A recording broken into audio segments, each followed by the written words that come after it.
Before the wave came, the messengers appeared. In the months leading up to the 2011 Tohoku earthquake, one of the most powerful ever recorded, fishermen across Japan began pulling creatures from the depths that should never see the sun. Giant, silvery, serpent-like fish, some over 30 feet long. The oarfish. For centuries, Japanese folklore has given this creature a terrifying name, Ryugu-no Tsukai, which translates to messenger from the sea god's palace. Ancient legends claim that when these deep-sea serpents rise to the surface, it is a warning, a harbinger of a great earthquake sent from the ocean's angry king. The scientists dismissed it as superstition. They said the fish were likely sick, or that subtle seismic shifts drove them from the abyss. But then on March 11th, the seafloor ruptured with unimaginable violence, unleashing a tsunami that would claim nearly 20,000 lives. The warning had gone unheeded. This raises a chilling question that science cannot answer. If the oarfish are the messengers, who is the sender? What ancient, terrifying power resides in the crushing blackness of the deep, capable of shaking the very foundations of our world? The legends call him Ryujin, the dragon king of the sea. He is not the fire-breathing, winged beast of European castles. That is a monster to be slain. Ryujin is a god, a divine entity whose form is the very essence of the ocean. Vast, powerful, and utterly beyond human control. His scales shimmer with the colors of every coral reef and the dark iridescence of the abyss. His whiskers are tendrils of sea foam. His roar is the sound of a hurricane, and his body is a living tsunami, capable of stretching for miles. He is the personification of the sea itself, both its serene beauty and its cataclysmic, destructive fury. And like the ocean, he is a king who commands a kingdom we can only imagine. This kingdom has a name, Ryugu-jo, the Dragon Palace. It lies on the ocean floor, in a place so deep the pressure would crush a modern submarine into a tin can. The legends say it is built not of stone, but of red and white coral, with sloping roofs of pearl and jade that glow with a soft internal light. In this kingdom there is no sickness, no death, and a single day spent there is like 100 years on the surface. It is a world of impossible beauty, guarded by sea turtles, sharks, and legions of aquatic demons. And it is from this palace that the Dragon King watches the surface world. He sees our ships, our cities, our arrogance. He is the master of the tides, the keeper of the rains, and the ultimate arbiter of the ocean's wrath. And in his possession are two of the most powerful objects in existence: the tide jewels, the Kanju and the Manju, the tide-ebbing jewel and the tide-flowing jewel. With the Kanju, Ryujin can make the oceans of the world retreat, exposing the seafloor and drying up coastlines. With the Manju, he can summon the waters, creating catastrophic floods, whirlpools, and tsunamis that can swallow islands whole. The entire rhythm of our planet's oceans, the lifeblood of our world, rests in the claws of a single ancient being. This is not just power, it is absolute control.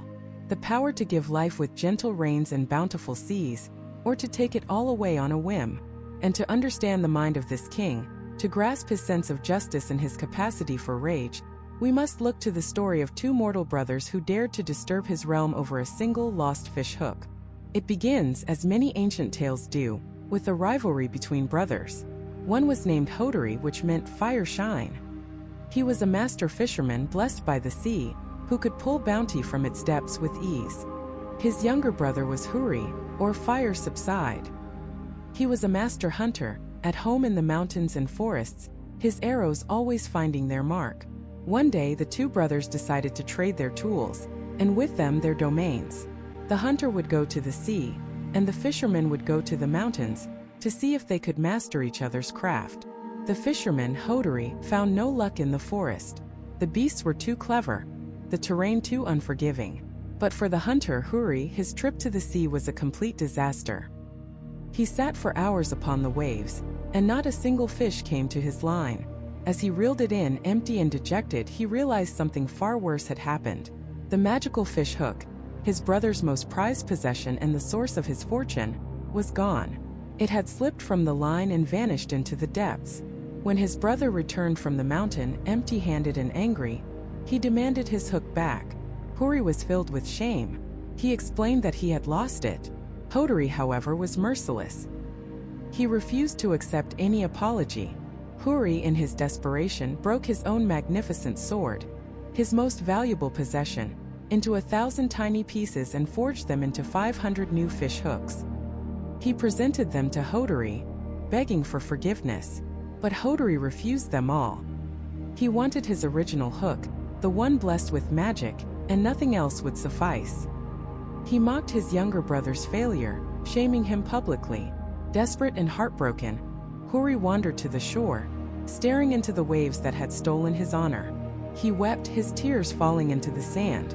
It was there, at his lowest point, that he met an old man, a wise sage of the sea named Shiitsuchi no Aji. The sage saw the young man's pure heart and his profound sorrow. He listened to Hori's story of the lost hook and the cruel brother. The old man knew that such a magical item could not be found by mortal means. It had fallen into a realm beyond the reach of men. It had fallen into the domain of the Dragon King. The sage decided to help the desperate young hunter. He wove a small, sturdy boat from bamboo, a vessel made to withstand the immense pressures of the deep. It was called the Manashikatama, the basket with no eye holes. He told Hori to get in, and to trust the currents. "The tides will carry you," the old man said. "They will take you down the path to Ryugu-jo, the palace of the great god Ryujin. Do not be afraid.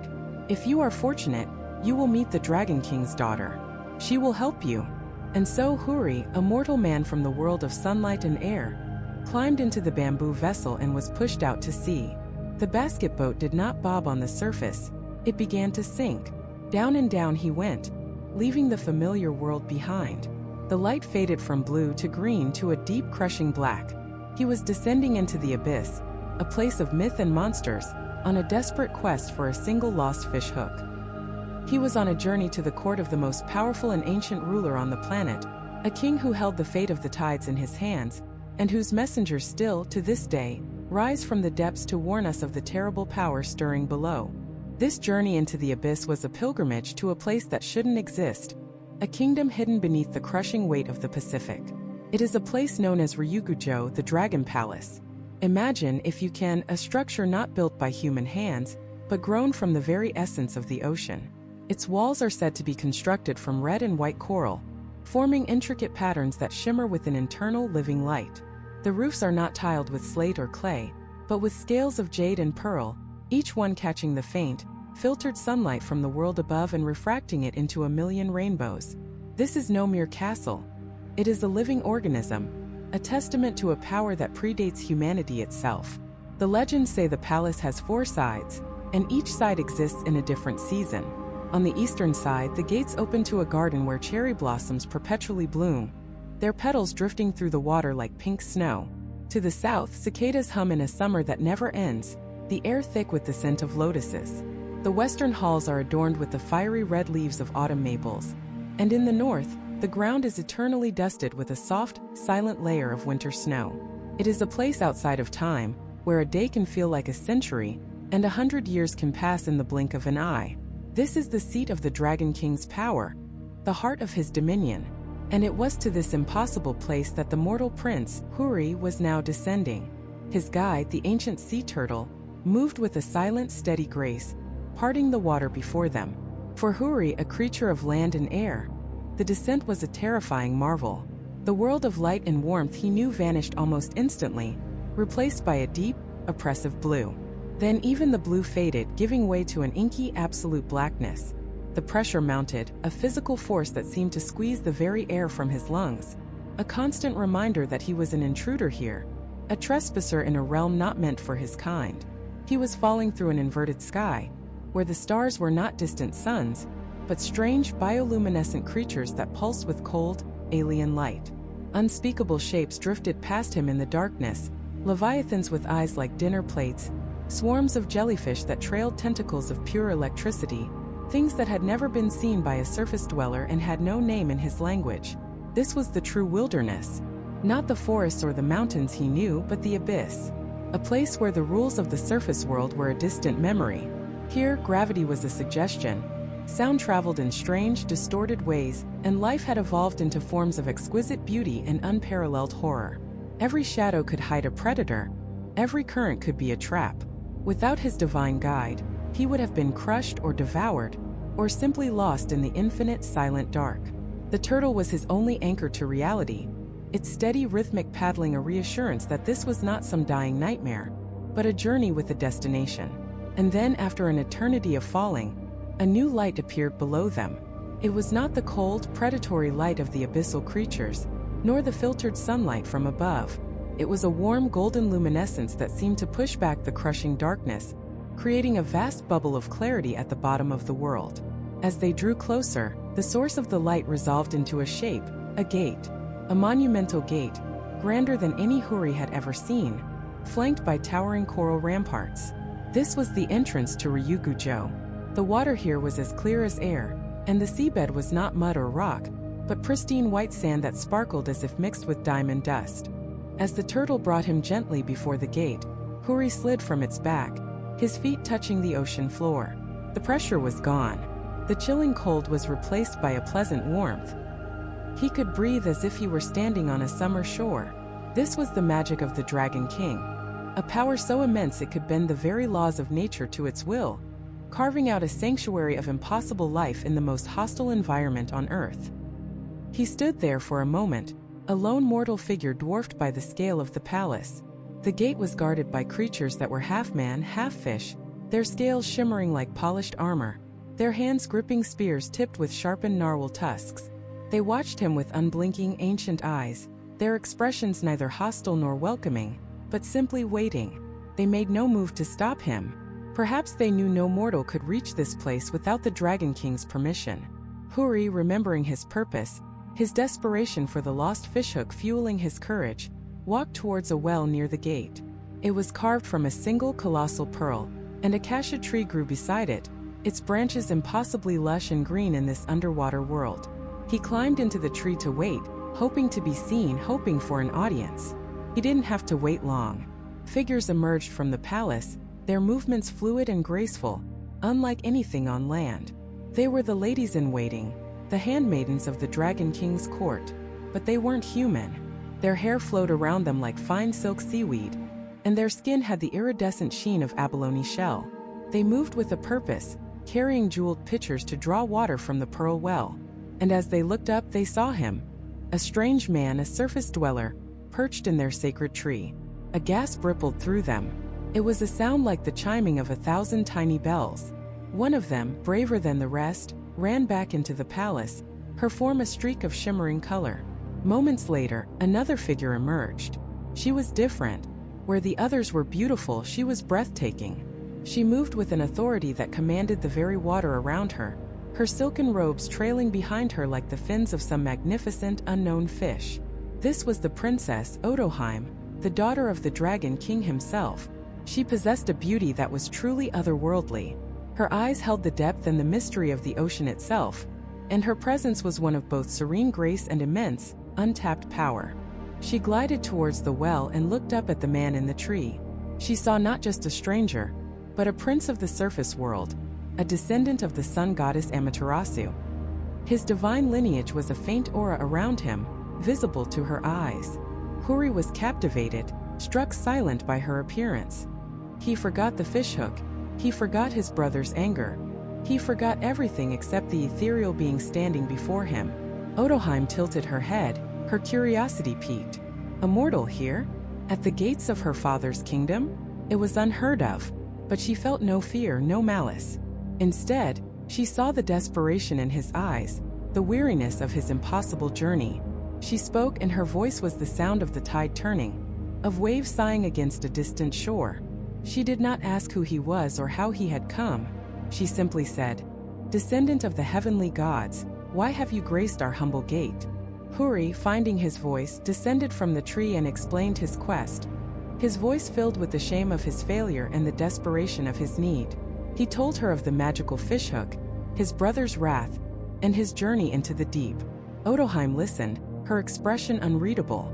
For the people of the sea, a promise was as binding as the tides, and a debt was a current that would always pull you back. She understood the gravity of his situation. When he finished, she simply smiled, a small, enigmatic smile that promised secrets and salvation.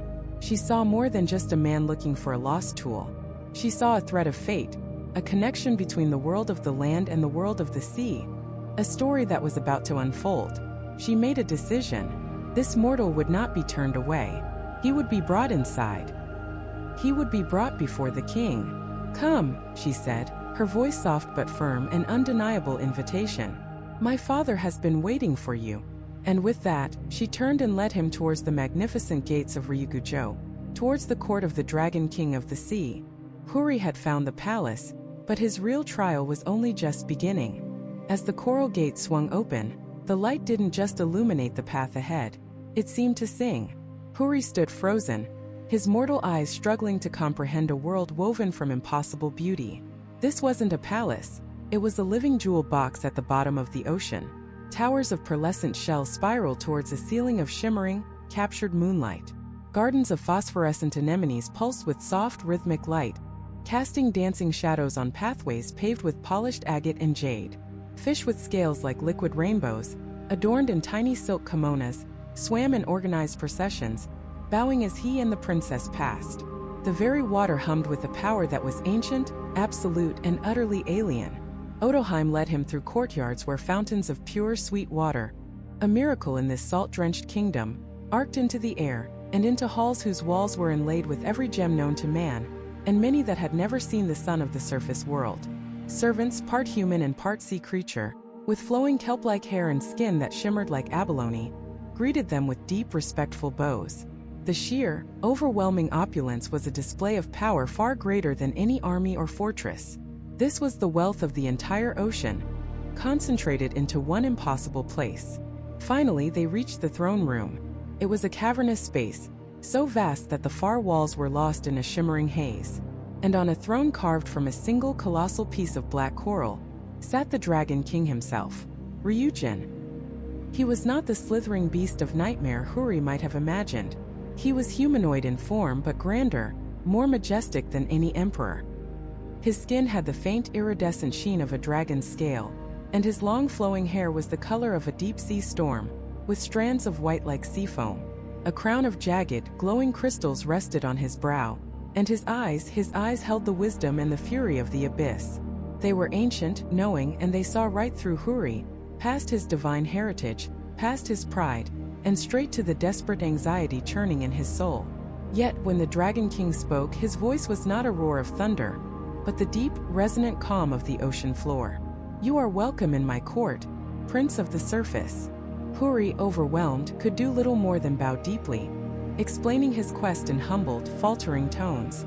He spoke of his arrogant brother, the bet, the sacred hook, and his desperate search. He expected anger, a dismissal, perhaps even a swift and terrible punishment for his carelessness.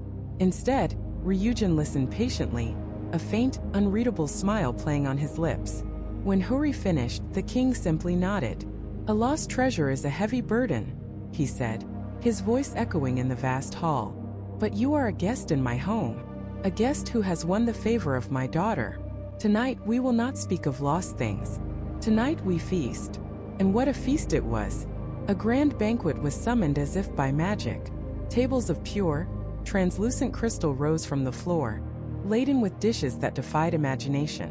There were glowing fungi that tasted of sunlight, succulent fruits that grew only in the deepest trenches, and nectars that filled the drinker with a warmth that spread to the very tips of their fingers. Music played from unseen sources, a melody that was both joyful and melancholic, like the song of a whale echoing across 1,000 miles of water. Huri sat at the right hand of the Dragon King, with the beautiful Otohime at his side. He was treated not as a supplicant, but as an honored guest, a future son. The court celebrated his arrival, and as the hours melted away, so too did Huri's worries.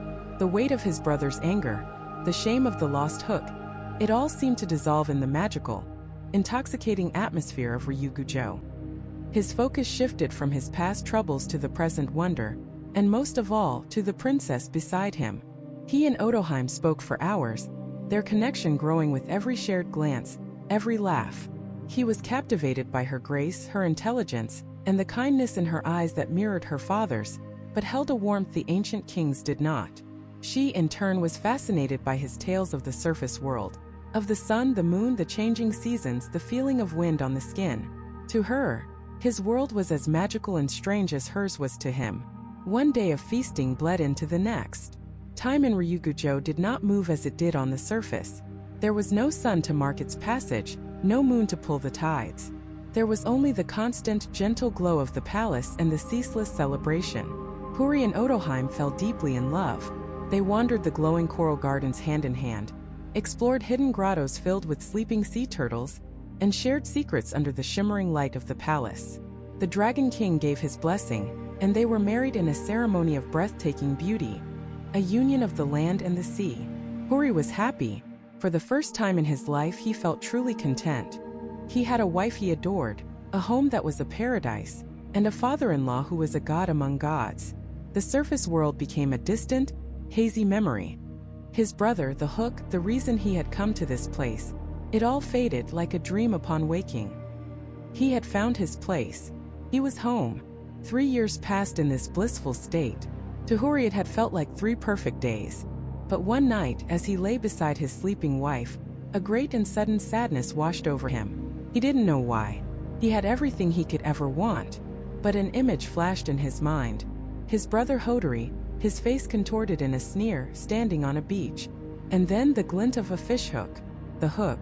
The divine hook. He sat bolt upright, the blood draining from his face. 3 years. He had been here for 3 years. He had forgotten everything. His quest, his duty, his life on the surface. A cold dread, colder than the deepest ocean trench, seeped into his bones. He looked at the impossible beauty of his surroundings, and for the first time it felt like a cage. A beautiful, gilded cage he had willingly walked into. He let out a long, heavy sigh, a sound of profound sorrow and regret. Beside him, Otohime stirred. She opened her eyes, and seeing the look on his face, her own expression filled with an ancient, knowing sadness. "You remember," she whispered. It wasn't a question. Hori could only nod, shame and grief welling up inside him. He explained how the memory had returned, how he had abandoned his purpose, his family, his entire world, for this underwater dream.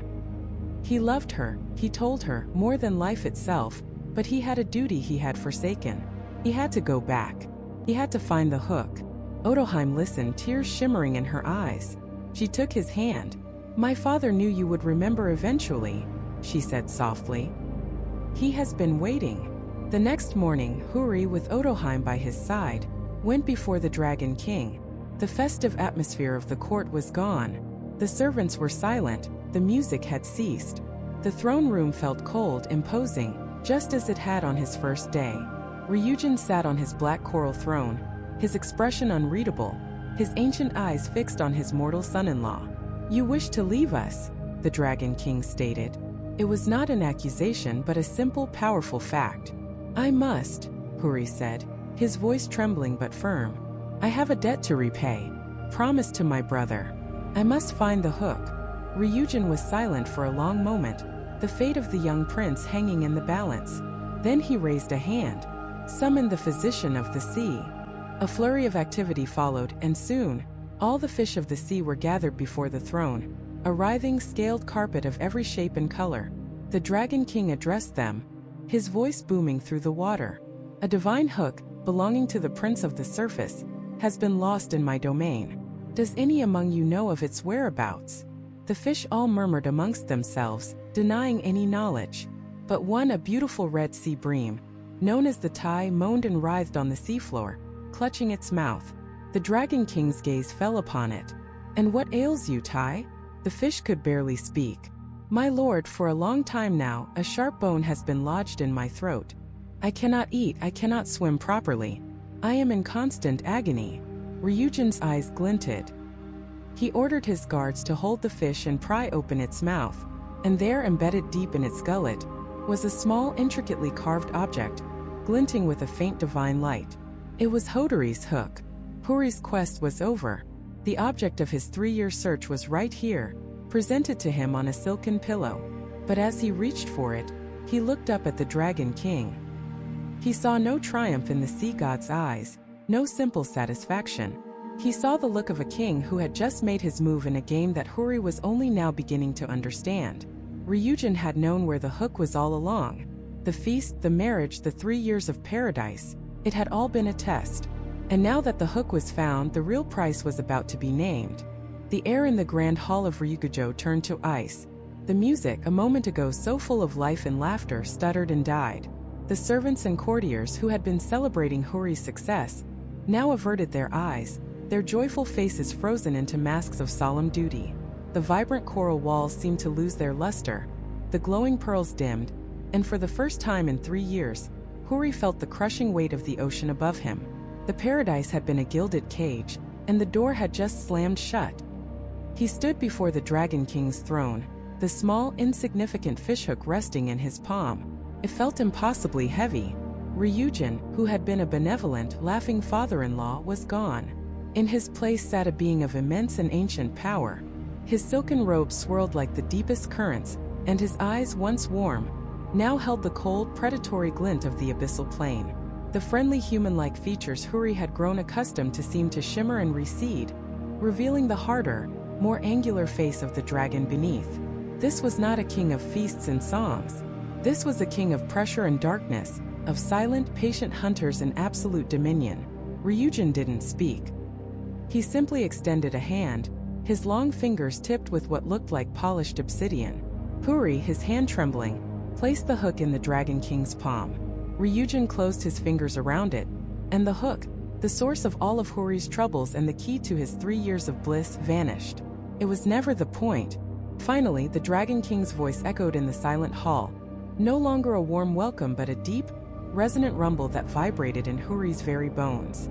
It was the sound of tectonic plates shifting, of the deep, grinding patience of the earth itself. "You are a child of the mountain," Ryujin began, his voice a calm, terrifying tide. "Your brother a child of the sea. Yet he uses my bounty to claim his fortune, and you use the mountain's gifts to claim yours. There is a balance, an order. Your brother has forgotten this. He has forgotten the respect due to the powers that feed him. He raised his hand against you, a son of the mountain god, and in doing so, he has insulted your father, your lineage, and now through you, he has insulted me." Hori's blood ran cold. This was never about a hook.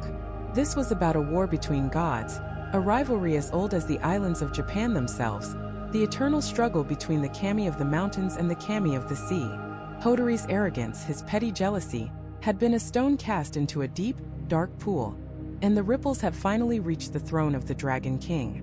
Hori was no longer a guest. He was a pawn, or perhaps a weapon. "You came to me for a trifle," Ryujin continued, his eyes locking onto Hori's. "I have given you a kingdom. I have given you a life of pleasure beyond mortal dreams. I have given you my daughter. My blood will now run in the veins of your children. An alliance has been forged, Prince Hori, and now you will honor it." The Dragon King rose from his throne, and the entire palace seemed to shrink around him. He was a force of nature contained in a physical form, and the pressure was becoming unbearable. He descended the steps, not walking, but flowing like a current, until he stood before his mortal son-in-law. From the folds of his sleeve, he produced 2 jewels. One was a brilliant, searing blue, pulsing with an inner light, so bright it was like staring into the heart of a star. It radiated a feeling of immense, unstoppable energy, the raw power of a rising tide, of a tsunami building in the deep. The other was a milky, placid white, cool to the eye, and it seemed to absorb the light around it. It felt of stillness, of quiet, of the vast, empty plains of the seafloor when the tide is out. "This," Ryujin said, holding up the blue jewel, "is the Shiamitsutama, the tide-flowing jewel. With it, you can summon the waters of the world. You can call forth floods to drown mountains." He then held up the white jewel. "And this is the Shio-Hairutama, the tide-ebbing jewel. With it, you can command the waters to retreat, to expose the very foundations of the earth." He pressed them into Hori's hands. They were impossibly heavy, not with physical weight, but with the weight of their own power. They felt alive, humming with a cosmic energy that made the hair on Hori's arms stand on end. These were not treasures. They were tools of creation and destruction, the very levers that controlled the oceans of the world. "Your brother awaits you." Ryujin's voice was now a low, conspiratorial whisper. "He has spent 3 years searching for you, his anger festering, his pride wounded. He will not greet you with open arms. He will greet you with a blade." Ryujin leaned in closer, his breath like a cold sea mist. "When you return, do not show him the hook. Go to him with empty hands. Let his anger rise. When he prepares his fields, use the Shiamitsutama. Raise the waters. Drown his rice paddies in salt and ruin. Let him watch his livelihood, his fortune wash away into nothing. The cold, calculated cruelty of the command was staggering. This wasn't just about teaching Hodori a lesson. This was about utter annihilation. He will be ruined, the Dragon King hissed. He will be broken. He will come to you on his knees begging for his life. And as he begs, drowning in the flood of his own making, gasping for air, then you will show him mercy. Use the Shiohairutama. Send the waters back. And as he lies there, choking on mud and despair, you will place your foot upon his neck. You will make him swear an oath that for all his days and for all the days of his children and his children's children for all of eternity, his line will serve yours. They will be the guardians, the performers, the jesters of your court. You will strip him of his pride, his power, and his divinity. You will make him mortal. Hori stared at the jewels, his mind reeling. This was the price. Not just the return of a hook, but the complete and total subjugation of his own brother, orchestrated by a vengeful god of the sea. Before he could process the horror of it all, his wife Otohime was there. Her eyes were filled with a deep, profound sadness. She knew this moment was coming. She took his hands, her warm fingers wrapping around his and the terrible jewels within them. 3 years in my father's kingdom, she whispered, her voice a fragile melody against her father's rumbling bass. It is but a dream on the surface. Time flows differently here. She placed a hand on her stomach and looked at him with an expression of love and sorrow. I carry your child, my love. Our child. When the time comes, I will come to the shore.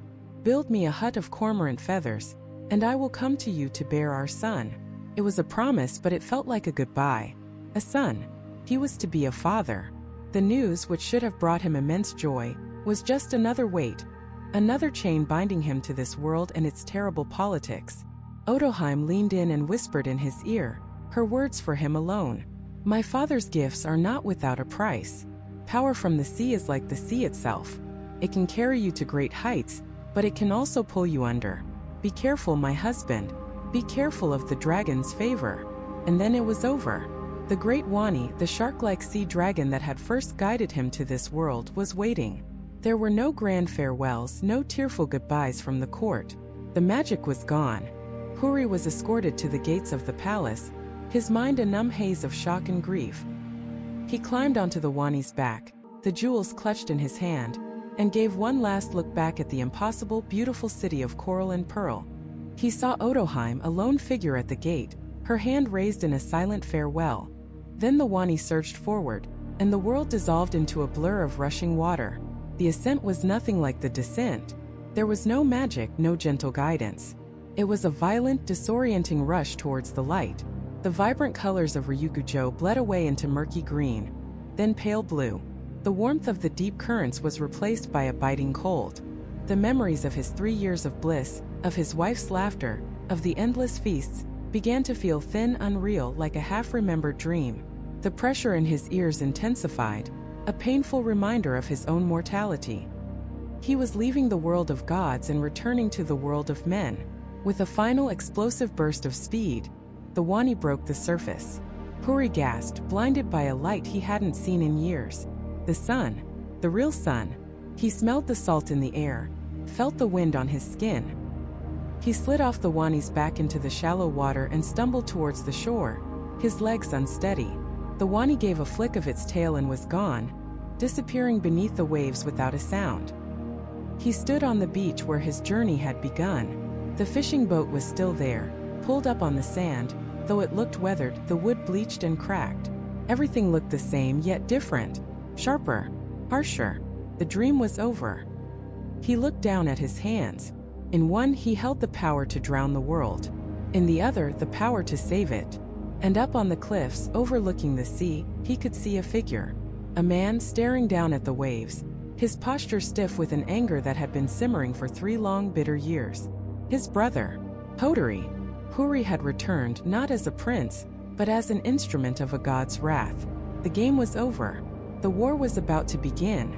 Hodori watched him walk out of the surf, a silhouette against the blinding glare of the afternoon sun on the water. For 3 years, Hodori had imagined this moment. He had played it out in his mind 1,000 times, a bitter fantasy of righteous fury. He would see his pathetic younger brother crawling back, begging for forgiveness, the lost hook clutched in his trembling hand. But the man who emerged from the sea was not the Hori he remembered. This Hori didn't crawl. He strode. The water seemed to part for him, caressing his ankles rather than resisting his advance. He was dressed in silks that shimmered like fish scales, clothes that should have been ruined by the salt water but looked as if they were born from it. He wasn't thinner or weathered by hardship. If anything, he looked younger, stronger. An impossible, serene confidence radiated from him, an aura of power that made the hair on Hodori's arms stand on end. This was not the return of a disgraced prince. This was the arrival of an envoy from another world. Hodori's rage, a carefully nurtured fire, now felt like a child's tantrum against a looming storm. Still, he clung to it. It was all he had left. "You!" he spat, his voice rough from disuse. "You dare to show your face?" Hori stopped a few paces away, his expression unreadable. "Brother," he said, and the word was a calm, placid stone dropped into the churning waters of Hodori's anger. "Do not call me that," Hodori snarled, taking a step forward, his hand instinctively going to the hilt of the hunting knife at his belt. 3 years. 3 years I have been a joke. My fields are barren. My luck is gone. My life is ruined. All because of you. Where is it? Where is my hook?" Hori's hand moved, not in defense, but in a slow, deliberate gesture. He opened his palm. There, resting in the center, was the fishhook. It looked different. The metal seemed to weep a faint, dark shadow. It pulsed with a misery that was almost tangible.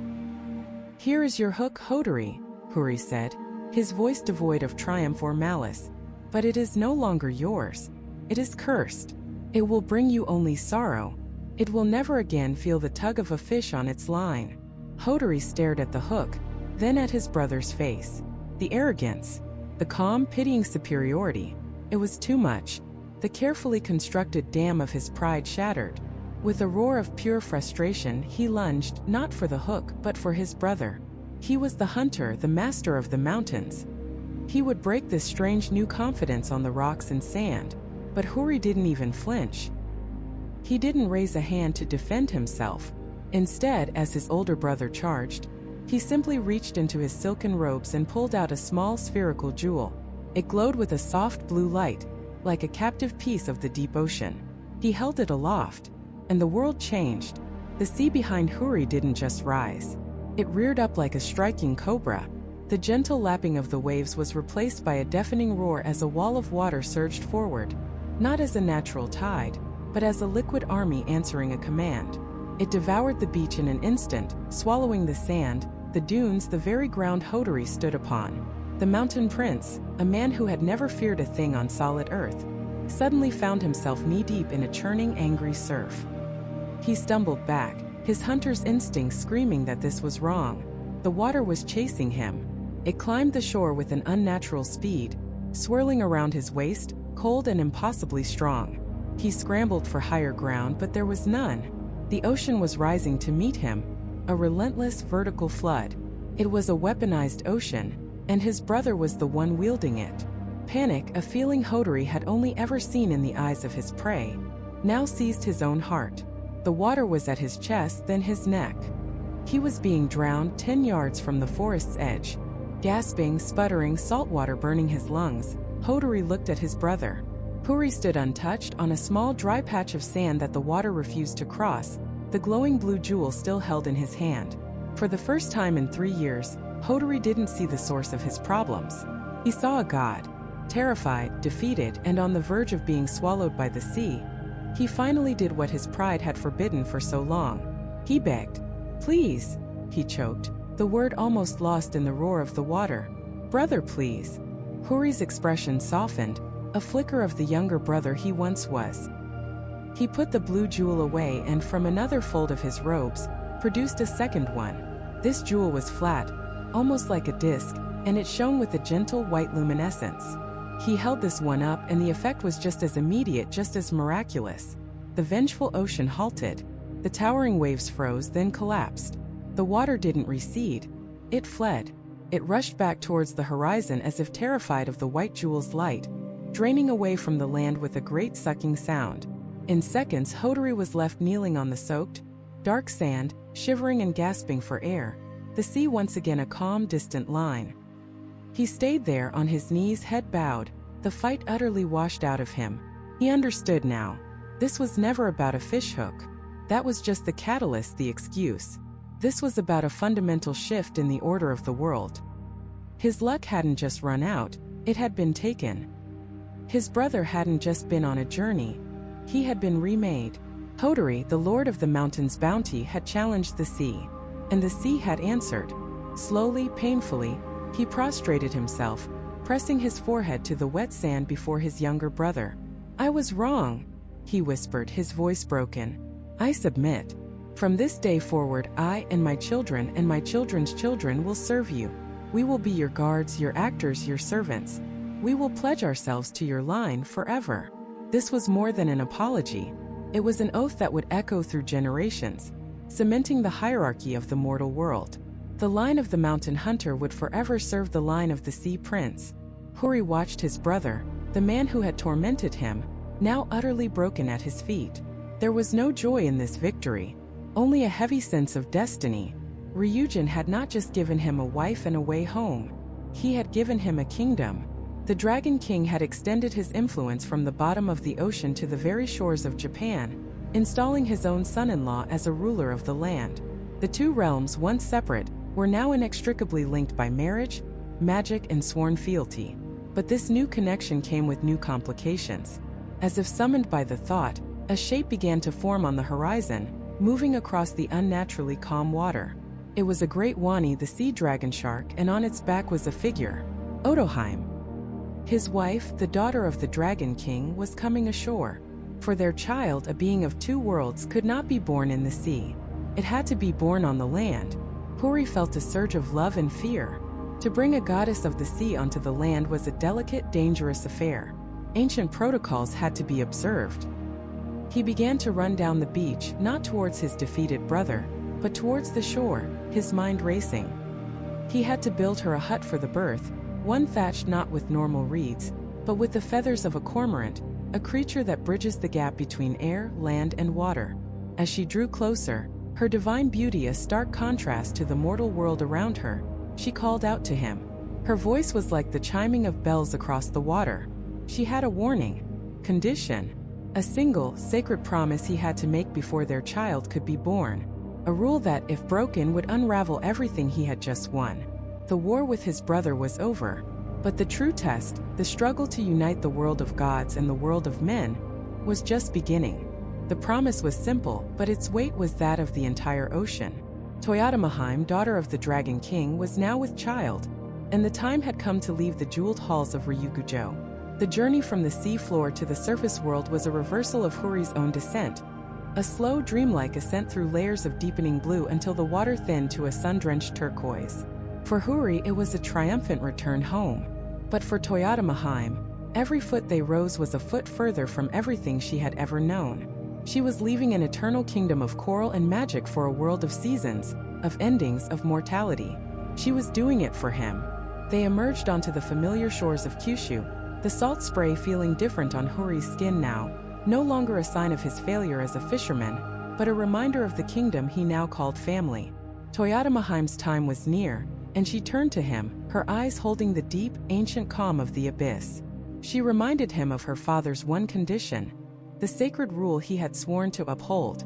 "My love," she said, her voice like the gentle lapping of waves against the shore. "When my time comes, you must build me a hut by the sea, a place for me to bring our child into this world. But you must promise me, swear on the tides themselves, that you will not look inside. No matter what you hear, no matter how long it takes, you must not peer into the hut until I call for you."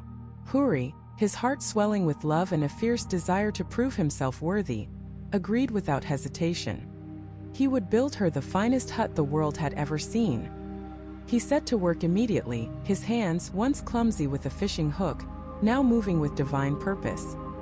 He gathered reeds and timbers, and for the roof, he began to thatch it with the black, iridescent feathers of the cormorant, the very bird that had once mocked his brother's failure.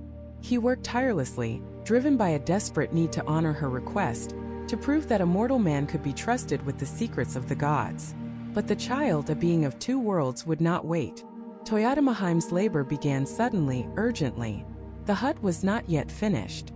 The cormorant feather roof was only partially complete, leaving small gaps that let in slivers of sunlight. She clutched his arm, her calm resolve wavering for just a moment. "It is time," she whispered, her breath catching. "Remember your promise, Huri. My love for you depends on it. Our child's future depends on it." She disappeared inside the half-finished structure, pulling a screen across the doorway. Huri waited. He paced the shoreline, his feet sinking into the wet sand, his ears straining for any sound from within. First there was silence, then a low moan, a sound of effort that any husband would recognize. But as the hours stretched on, the sounds began to change. They became deeper, more guttural. They were not the sounds of a human woman in childbirth. He heard something else, a strange rhythmic slithering, a deep resonant breathing that seemed to shake the very foundations of the small hut. It was the sound of immense power, of something primal and ancient being unleashed. His mind raced. Was she in danger? Was something wrong? The human part of him, the part that loved her, screamed for him to rush in, to help, to protect her. The promise he made, the solemn vow to a king of dragons, felt distant, a whisper against the roaring storm of his fear and curiosity. What was happening in there? What secret was so terrible, so important that he was forbidden from seeing it? He crept closer, his heart hammering against his ribs. He told himself he was just checking, just making sure she was safe. He knelt down, his eyes drawn to one of the unfinished gaps in the cormorant feather roof. It was just a sliver, a tiny crack. What harm could one look do? He pressed his eye to the opening, and his world broke apart. He did not see his wife. He did not see the beautiful, graceful princess of the sea.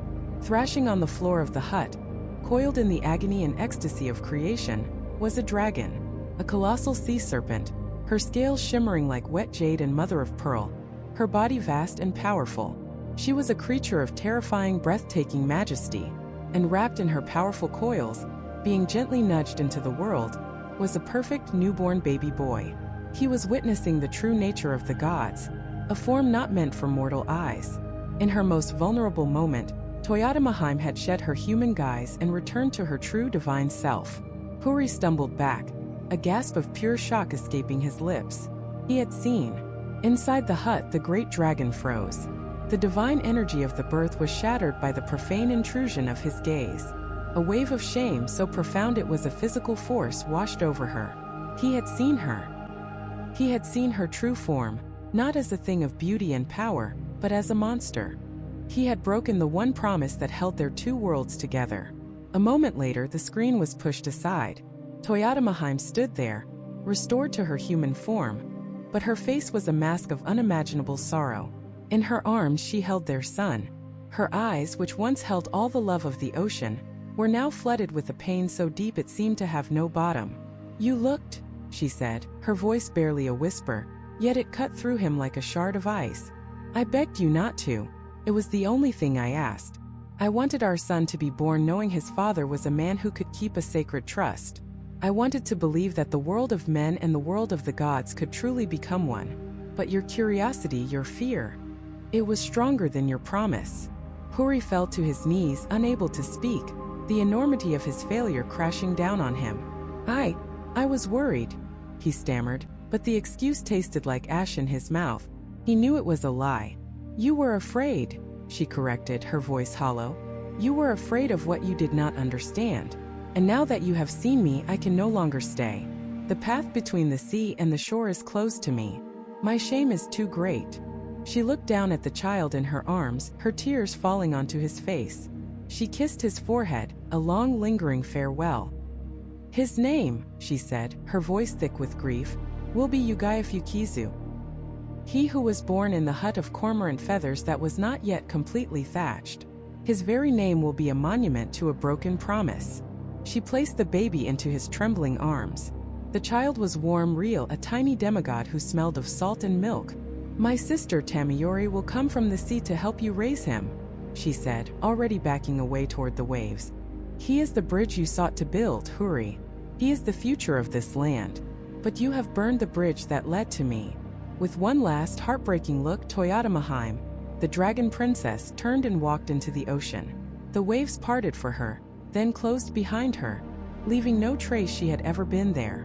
Huri was left alone on the shore, holding his son, the living proof of a love he had just destroyed. The endless sea, which had given him a wife, a kingdom, and an heir, had now become his eternal prison wall, forever separating him from the woman he loved. The sound of the surf was no longer a comfort. It was the sound of a door being sealed forever. Years turned to dust on the shore. Huri, now Emperor Huri, ruled the land of Japan. He had everything a mortal man could ever desire: power, respect, a kingdom that flourished under his hand. He commanded armies and built cities. But every night, he would walk to the edge of his empire, to the rocky coast where the waves crashed, and he would stare out at the horizon. He wasn't looking at the moon or the stars. He was looking for a path that no longer existed. He was listening for a voice he would never hear again. His heart, once full of the magic of the deep, was now an empty, echoing cavern. He had won his war with his brother. He had claimed his birthright, but in doing so, he had lost the one thing that made him feel truly divine. He had traded an eternity of love for a lifetime of regret. Meanwhile, in the silent, pearlescent halls of Ryugu-jo, time moved differently. For Otohime, the daughter of the Dragon King, the pain was not a dull ache of memory, but a sharp present reality. She could feel her husband's sorrow like a phantom limb, a connection that stretched across the realms, thin and taut. But a new life was growing within her, a life that was half sea, half land. A child of two worlds, destined to know only one. As the day of the birth drew near, a profound sense of duty and love for her unborn son warred with the shame of her husband's betrayal. She knew what she had to do.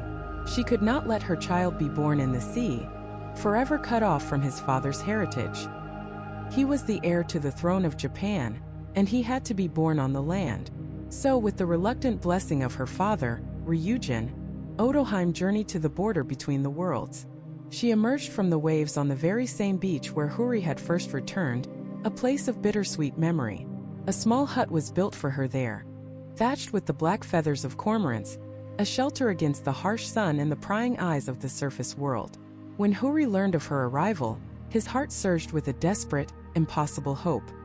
He rushed to the coast, his royal duties forgotten, his mind filled with a single purpose: to see her again, to beg for her forgiveness, to repair the world he had broken. He found her by the hut, her beauty as radiant as he remembered, but a new sadness shadowed her eyes.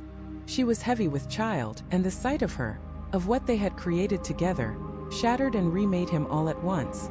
But this was not the reunion he had dreamed of. Otohime's voice was gentle, but her words were lined with the unyielding will of the sea. She told him that she had come to give birth to his son, their son on the land, as was his right. But she had one condition, one final promise she needed him to make. During the birth, she said, her gaze fixed on the endless blue of her home, "You must not, under any circumstances, look inside the hut. You must not look upon me. Swear it." It was a strange request, but Huri, desperate to prove his worth, to show her that he had learned his lesson, agreed instantly. He swore an oath by the mountains and the rivers, by the spirits of his ancestors, and by the love he still held for her. He would not look. He would honor her wish. He would wait outside patiently and welcome his son into a world where promises were kept. He sat outside the hut as her labor began. The hours stretched into an eternity. The sounds from within were unsettling. Not just the cries of a woman in childbirth, but something more. Guttural, deep, primal sounds that seemed to shake the very sand beneath him. He heard scraping, a sound like scales on wood, and a low, resonant hiss that was not human. His mind, already poisoned by years of loneliness and suspicion, began to twist. What was happening in there? What was she hiding from him? Was this some trick of the sea gods? Was the child not what it seemed?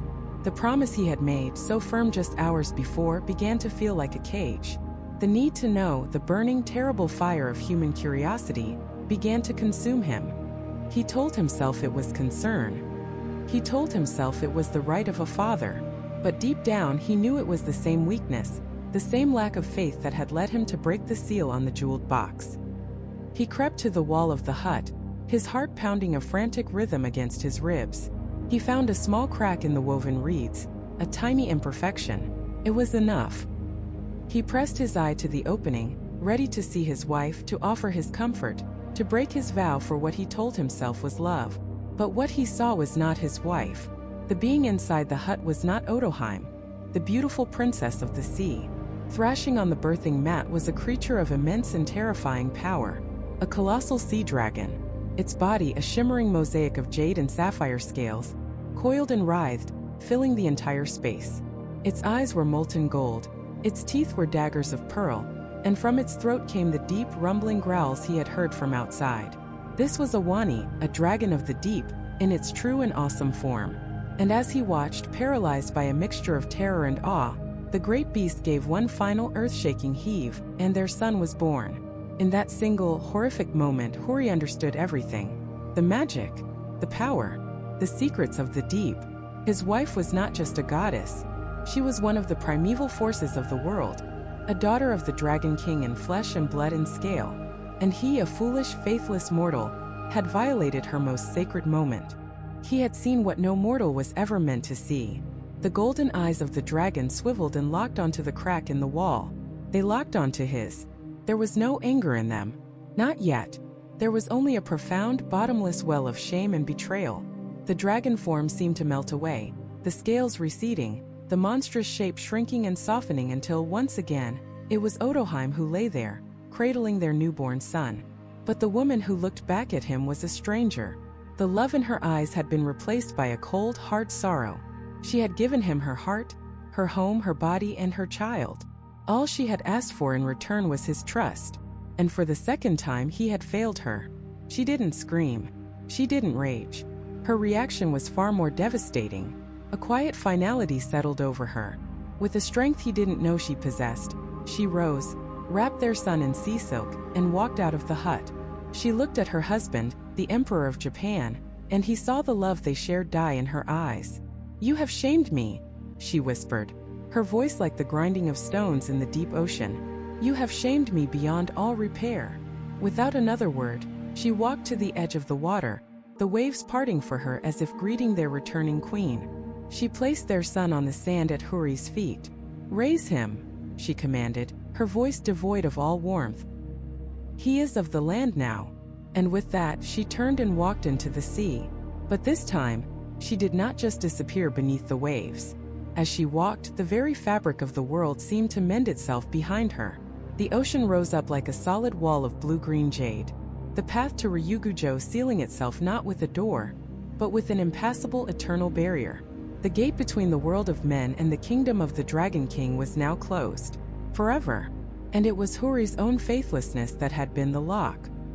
He was left alone on the shore, the cries of his newborn son the only sound besides the mocking crash of the waves. He had his heir. The future of his imperial line was secure, but the cost was absolute.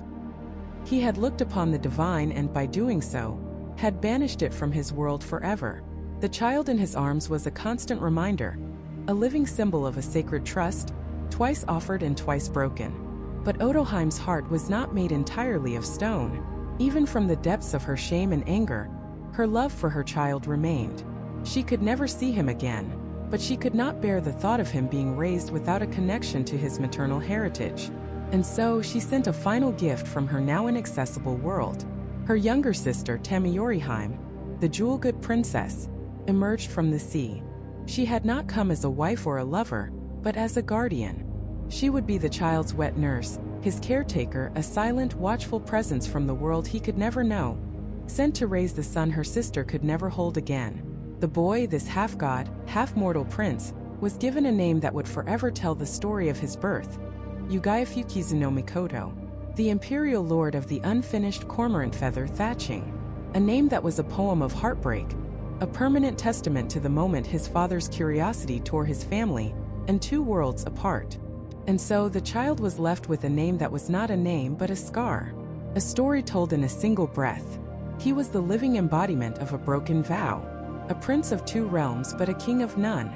He grew up on the shore, the salt spray a constant reminder of the mother he couldn't see, and the ocean a kingdom he could never visit. The waves that crashed against the sand didn't sing lullabies.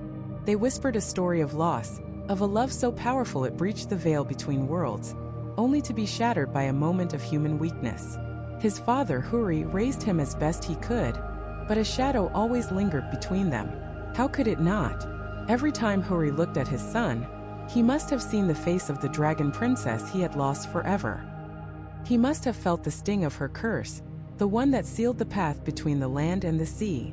And for the boy Yugaya Fukizu, his father was the man whose impatience, whose simple human curiosity, had cost him his mother. Love and resentment, legacy and loss, all tangled together in the heart of a child who was half god, half man. But he was not entirely alone. His mother, in her grief, had not abandoned him completely. She had sent her younger sister, the beautiful Toyotama-hime, the jewel-good princess, to the surface world. Her mission was simple and sacred: to raise the child, to be his guardian, his teacher, his living link to the world of Ryujin. Toyotama-hime became his surrogate mother. She taught him the ways of the land, but she also told him the stories of the sea. She spoke of the glittering coral palaces, of his grandfather, the Dragon King, who commanded the tides and held the jewels of life and death. In her voice, the ocean wasn't a place of separation, but a home he carried in his blood. She was the keeper of his divine heritage, nurturing the spark of the dragon that lay within him. As Yugaya Fukizu grew into a man, he was unlike any other. He possessed his father's skill as a hunter, but he also had his mother's profound connection to the water. It was said he could read the moods of the ocean and the sky, that he understood the language of the gulls, that the creatures of the sea treated him not as a stranger, but as a long-lost prince. He was a paradox, a man of the earth with the soul of the ocean. He walked the land, but his dreams were filled with the silent, crushing pressure of the deep. And as the years passed, the bond between the young prince and his guardian, his aunt Toyotama-hime, deepened. It transformed from the love of a caregiver for a child into a connection of two souls who understood each other's unique place in the world. She was his only link to his mother's world, and he was her sacred duty, the living legacy of her beloved sister. Their union, when it happened, was not seen as a simple marriage between a man and a woman. It was something more. It was a mending, a weaving together of torn threads, a strategic and sacred alliance designed to heal the wound that his father had inflicted. By marrying his aunt, Yugaya Fukizu wasn't just taking a wife. He was reclaiming his heritage. He was binding the bloodline of the Dragon King firmly to the land. This was a union blessed, perhaps even orchestrated, by Ryujin himself. The great Dragon King had lost a daughter to the surface world, but he would not lose his grandson. Through Toyotama-hime, his influence, his power, and his blood remained intertwined with the fate of the mortal realm. The path between the worlds might be closed, but the lineage would continue.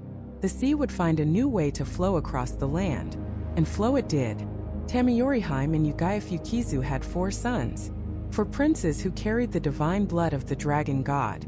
The first 3 are figures of legend, but it is the 4th son, the youngest, who would change the course of history forever.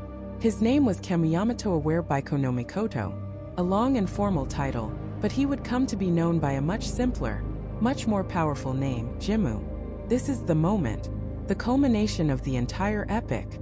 The lost fishhook, the journey to the bottom of the sea, the love affair between a mortal prince and a dragon princess, the broken promise the child left on the shore. It was all leading to this. It was the prologue to the founding of an empire. Because this 4th son, Jimmu, the great-grandson of the Dragon King of the Sea, would become the first human emperor of Japan. Think about the sheer scale of this. The entire story is the divine origin myth of the Japanese imperial line. It posits that the very first emperor, the man from whom all subsequent emperors claim their descent, is not merely human. He is a direct descendant of the gods. And not just any gods. He is the great-grandson of the most powerful and ancient deity of the sea, Ryujin. His veins run with the blood of dragons. His mandate to rule comes not from the land he walks upon, but from the primordial ocean that surrounds it. Ryujin, from his coral throne, had played the longest of games.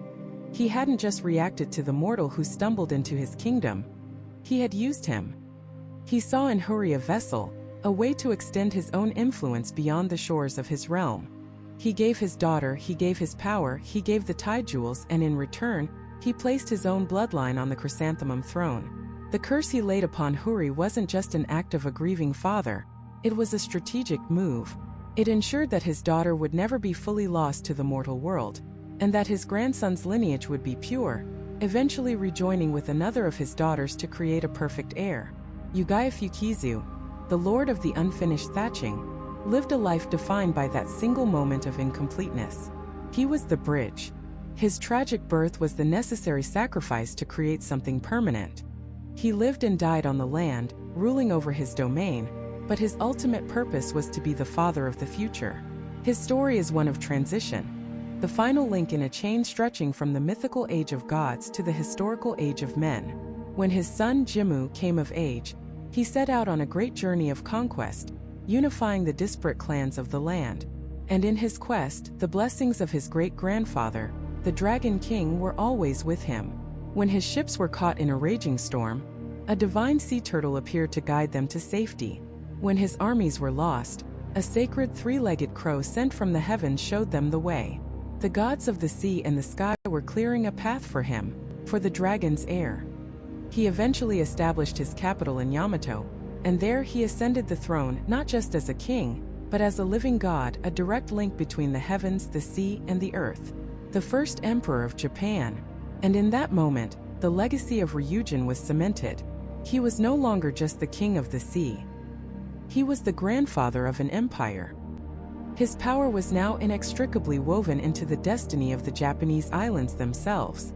The emperor wasn't just a ruler of the land. He was a child of the ocean, a symbol of the unbreakable bond between the people of Japan and the powerful, unpredictable, and divine sea that surrounds them. The waters of the Dragon King now flowed in the heart of the empire itself. This divine bloodline, this sacred link to the ocean's heart, fundamentally altered the destiny of Japan. It wasn't merely a claim of ancestry, it was a declaration of purpose. The imperial house was now intrinsically tied to the kami, the gods, and most potently, to the Dragon King, who commanded the very element that defined their island nation. This was a power far greater than any army, a legitimacy written not in ink, but in the eternal currents of the sea. But what does it truly mean for a nation's rulers to descend from a dragon? It means that every temple built near the shore, every prayer uttered by a fisherman heading out at dawn, carries a subtle, deeper resonance. It means that the reverence for the ocean is not just practical, but personal, familial. The Dragon King wasn't just a distant, powerful deity to be appeased. He was, in a very real sense, the nation's grandfather. This belief seeped into the very soul of the culture, shaping art, religion, and the psychology of a people who lived their lives surrounded by his domain. In the Shinto faith, Ryujin is worshipped at shrines across the country, often under different names, but always recognized as the great kami of the sea. These are not just places of worship, they are spiritual embassies, points of contact between the human world and the watery realm of Ryugu-jo. Here, priests perform rituals that have been passed down for centuries, offering sake and rice, asking for Ryujin's benevolence. They pray for calm seas and abundant catches, but they also pray for protection from the other side of his power. The tsunamis, the typhoons, the terrifying, destructive force that the Dragon King can unleash when angered. He is the ultimate embodiment of nature's duality, a nurturing provider and an unstoppable destroyer, and this balance is the core of his worship. This duality is captured perfectly in Japanese art. Look at the ancient scrolls, the intricate woodblock prints, the carvings that adorn temple gates. The Japanese dragon is a creature of sublime power and grace. Unlike the fire-breathing, winged beasts of European lore, Ryujin is a sinuous, serpentine being. He has the antlers of a stag, the scales of a carp, the claws of an eagle, and a body that flows like water itself. He is often depicted clutching a single luminous pearl in his claw, the Ryūgū-jō, the sacred jewel with which he controls the tides. This image is not one of hoarding or greed. It is a symbol of immense responsibility. He holds the very pulse of the ocean in his grasp. He is a force of nature given form, a constant reminder that humanity exists at the mercy of powers far greater than itself. And never was that power more directly wielded than in the story of the great Empress Jingu. Her legend is one of the cornerstones of Japan's martial history, a tale of divine intervention on a scale that would make empires tremble.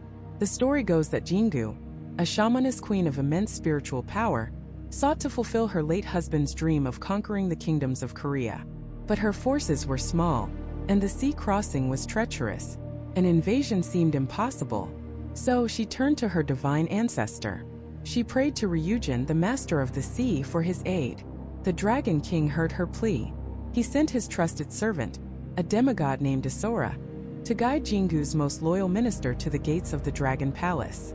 There, in the shimmering halls of Ryugu-jo, the minister was presented with two of the most powerful artifacts in existence: the Kanju, the tide-flowing jewel, and the Manju, the tide-ebbing jewel. These were not mere trinkets. They were the very keys to the ocean's engine, the physical manifestations of Ryujin's absolute authority over the waters of the world. With the jewels in her possession, Empress Jingu set sail.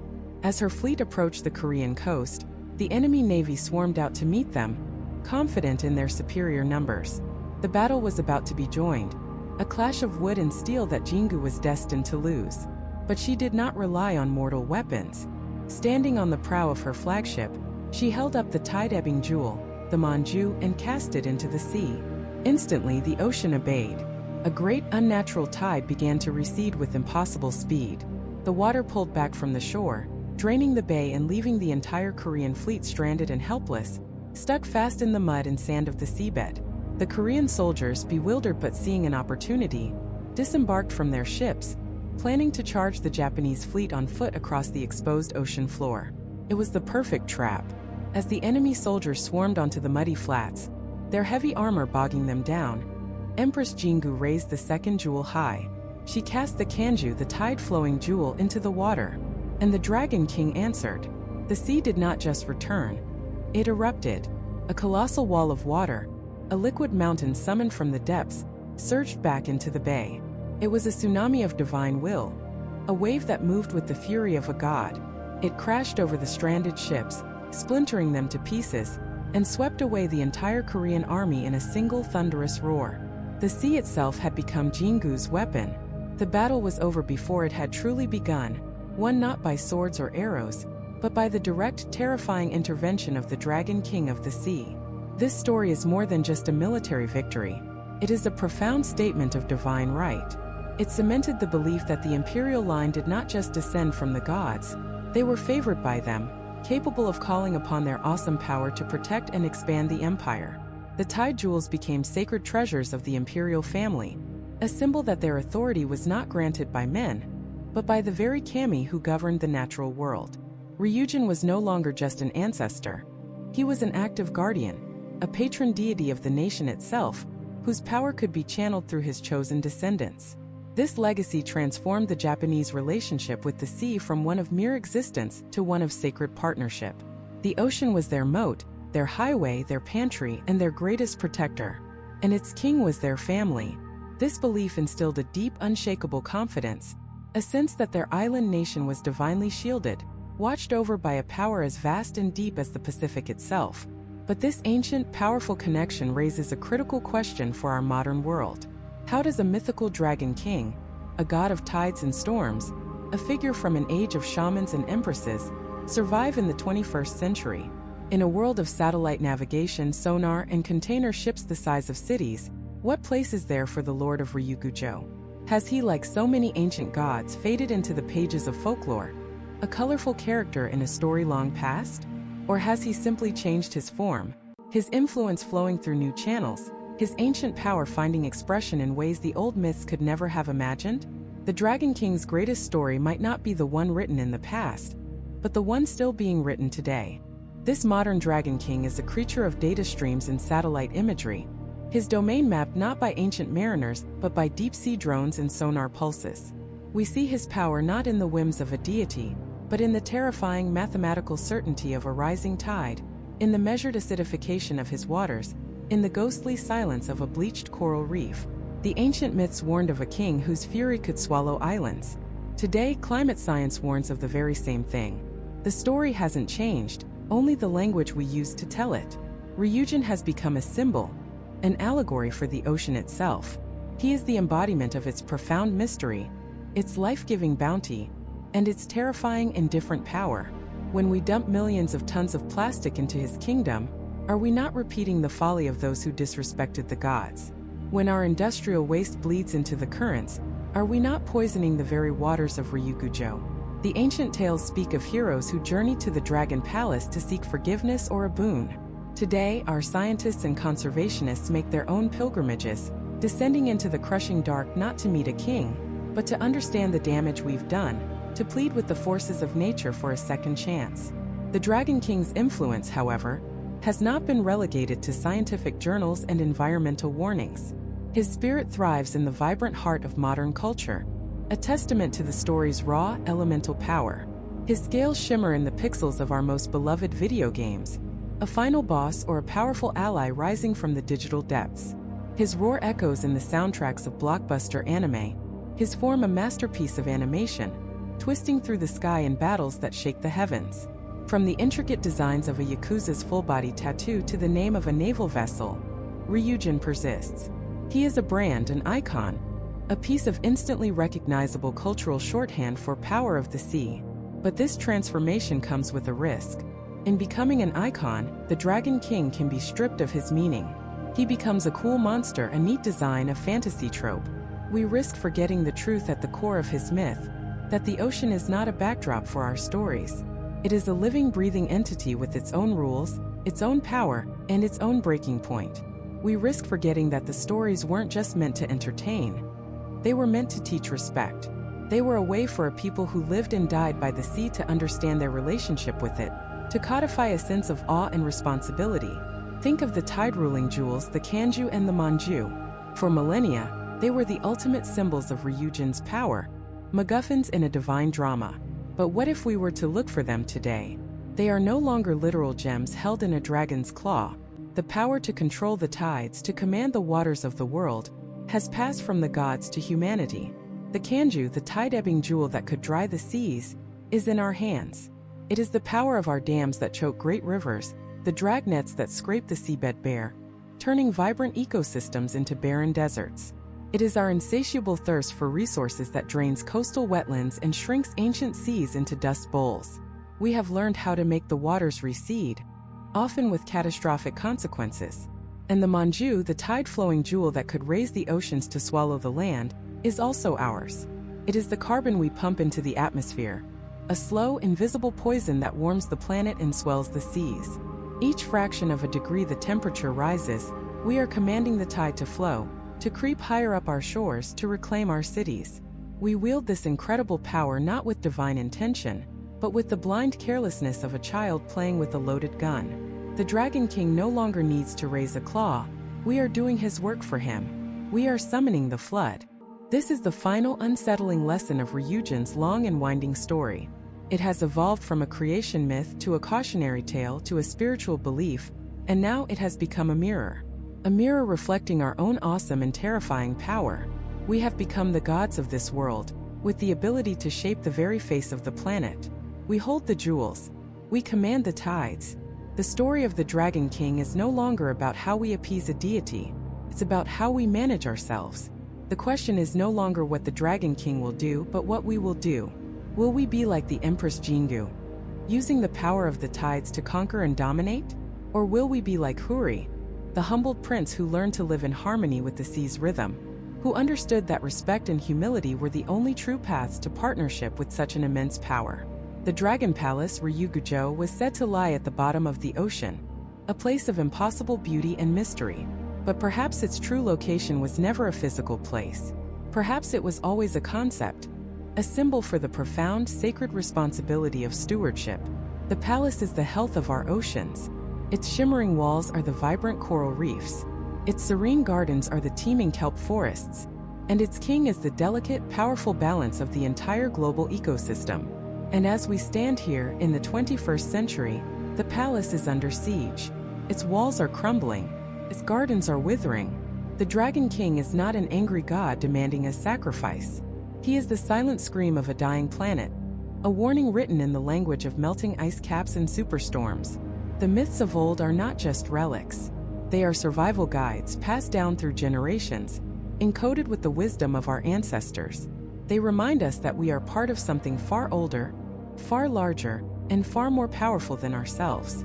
The story of Ryujin, the shape-shifting, tempestuous, generous, and terrifying Dragon King of the sea, is ultimately a story about our own reflection in the water. It asks us one simple, soul-shaking question. Now that you hold the power to command the tides, what kind of God will you choose to be?